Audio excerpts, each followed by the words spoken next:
Hi అండి, అందరికీ ఎలా ఉన్నారు? సింపుల్ అండ్ ఈజీ మెథడ్లో 5 మినిట్స్లో బ్రేక్ఫాస్ట్ చూపించబోతున్నాను. హెల్దీ రెసిపీ, అదే అటుకుల ఉప్మా.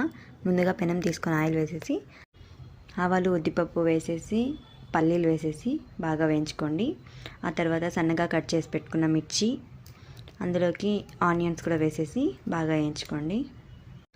ఒక 2 ఎండుమిర్చి కూడా వేసుకుంటే టేస్ట్ బాగుంటుంది. అలాగే అందులో కొద్దిగా జీలకర్ర వేసుకొని ఒక 2 మినిట్స్ వేయించుకోండి.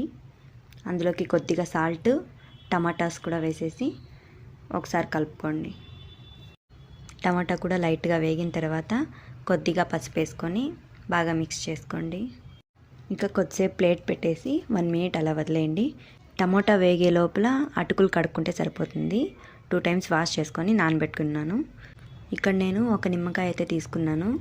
ఆ రసం వేసేసి లైట్గా కలుపుకోవాలి. ఆ తర్వాత అటుకులు కూడా అందులో వేసేసి బాగా మిక్స్ చేసుకోవాలి. అటుకులు 1 మినిట్ నానబెట్టుకున్నా సరిపోతుంది. ఇక ఫైనల్గా అందులో సన్నగా కట్ చేసి పెట్టుకున్న కొత్తిమీర వేసేసి కలిపేసి ఒకసారి టేస్ట్ చూసుకోండి. నేనైతే ఇంకా హాఫ్ నిమ్మకాయ పైన అలా పిండుకున్నాను. టేస్ట్ మాత్రం సూపర్గా ఉంది. మీరు కూడా ఒకసారి ట్రై చేసేయండి. Thanks for watching.